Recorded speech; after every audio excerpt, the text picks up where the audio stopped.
Olá, queridos, aqui é o pastor Gide do Ministério Filhos do Seu Amor, graça e paz a todos. Eu quero usar o máximo possível desse canal aqui no YouTube para ser um instrumento de bênção na sua vida, edificação do seu coração. E eu tenho certeza que vamos passar alguns tempos aqui, eu vou gravar algumas palavras e caso você queira compartilhar com seus irmãos, compartilhe no seu Zap, no seu Facebook, curte aí e também siga a gente no nosso canal, tá bom?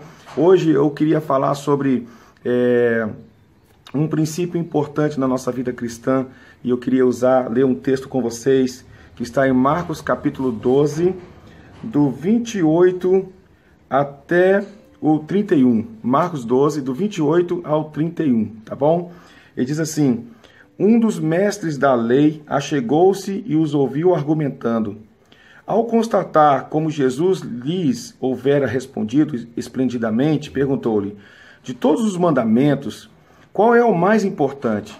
Esclareceu então Jesus: o mais importante de todos os mandamentos é este: ouve, ó Israel, o Senhor nosso Deus é o único Senhor. Amarás, portanto, o Senhor teu Deus de todo o teu coração, de toda a tua alma, de todo o teu entendimento e de toda a tua força. E o segundo é: amarás o teu próximo como a ti mesmo. Não existe qualquer outro mandamento maior do que estes. Esse texto me chamou muita atenção pelo fato de que quando esse rapaz pergunta para Jesus qual é o maior de todos os mandamentos, é claro que existem muitos outros mandamentos além do que 10. Mas é claro que isso está mostrando para nós que esse rapaz, a expectativa dele era que Jesus respondesse quais dos 10 mandamentos era o mais importante, em outras versões, qual é o principal, né? Qual é o maior de todos os mandamentos. Ele esperava que Jesus iria responder para ele um dos 10 mandamentos.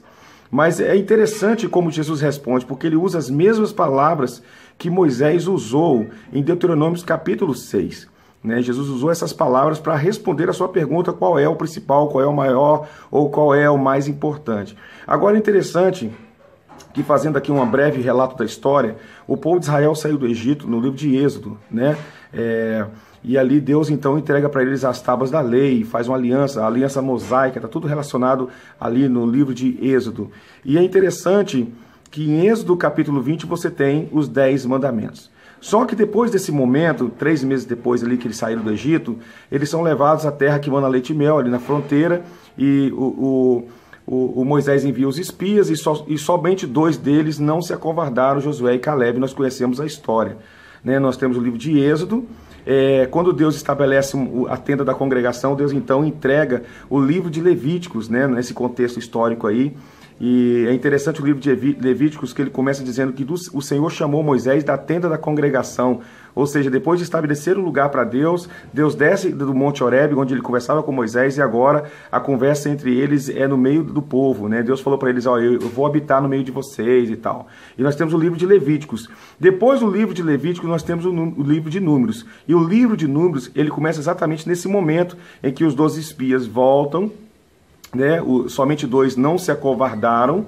E aí, então, o povo começa a reclamar: oxalá se a gente tivesse morrido no Egito. E o povo que não conhecia o coração de Deus, apenas via os milagres, mas não via o coração de Deus, não conhecia o Deus intimamente, se acovardaram, então, e aí a ira de Deus se levanta e surge, então, o livro de Números. Quando você lê o livro de Números, você está assistindo, então, os episódios, né, do deserto, desses 40 anos em que o povo de Israel ficou perambulando pela terra prometida, ali no Egito, no deserto, antes de entrar na terra prometida. Então, a partir desses 40 anos, ali, quando está acabando, né, o livro de Números, e nós temos a história contando, então, Moisés já está bem velhinho, né, ele não vai entrar na terra prometida, e nesse momento, então, Moisés chama o povo e vai repetir a lei, né? Isso é a ideia de Deuteronômios, Deuteros, leis, nômios, né? Repetição.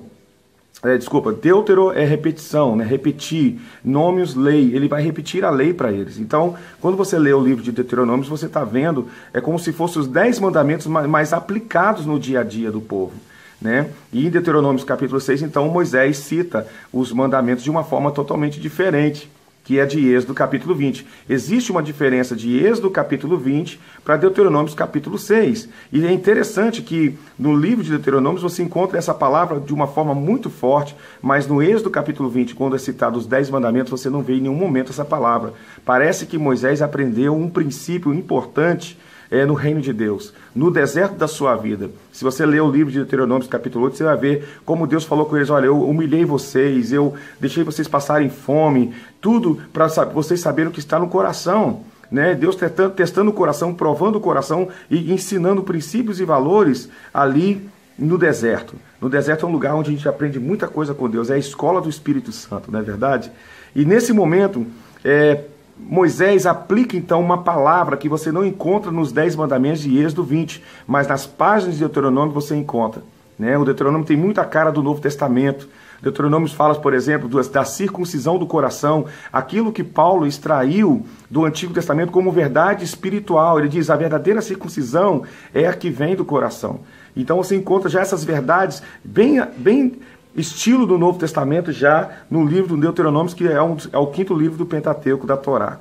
Então, essa palavra é a palavra-chave no reino de Deus. Ele diz que essa palavra é o amor. Você não encontra em nenhum dos 10 mandamentos a palavra amar, mas a palavra amar você vê decorrido no deserto, nos ensinamentos de Moisés. Ele aprendeu um princípio muito importante, que o amor precede a obediência. O amor precede a obediência. A obediência é a chave no reino de Deus para tudo. Se nós queremos ser abençoados, se nós queremos viver uma vida, né, onde nós experimentamos o auxílio do Senhor, a sua direção, a sua prosperidade, a sua alegria, a sua paz, a sua justiça, que tem a ver com os elementos do ambiente do reino de Deus, a palavra-chave é obedecer. Mas existe uma obra que precede tudo isso, que tem a ver em nos transformar em pessoas que amem ao Senhor. Deuteronômio capítulo 30, Deus faz uma promessa e ele fala sobre circuncidar o coração. Eu circuncidarei o coração, o seu coração e o coração da sua descendência para amares ao Senhor. Ou seja, existe uma obra específica de Deus, uma promessa de Deus que Ele quer fazer em nosso coração para amá-lo. Né, para que gere em nós uma resposta de amor. E com certeza, se nós o amarmos, isso vai gerar obediência. Nós gostamos de obedecer aquilo que nós amamos, né, se nós amarmos o Senhor. Então, os mandamentos de Deus se tornam leves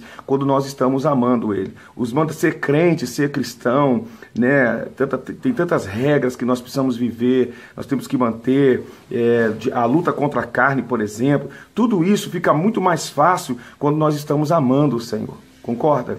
Então, deixa o Senhor fazer essa obra dentro de você, dele tirar tudo aquilo, todos os espinhos, os abrolhos, tudo aquilo que atrapalha. Que é interessante que Deuteronômio 30, versículo 6, existe uma outra versão que, em vez de falar circuncidar o coração, ele fala sobre desimpedir a alma. Existem coisas que impedem a nossa alma do derramado amor de Deus. E ele precisa circuncidar, ele precisa remover essas partes que atrapalham que nosso coração seja cheio, pleno de amor, para que a gente possa então devolver esse amor ao Senhor em forma de obediência, né? Na ação, na obediência em ação.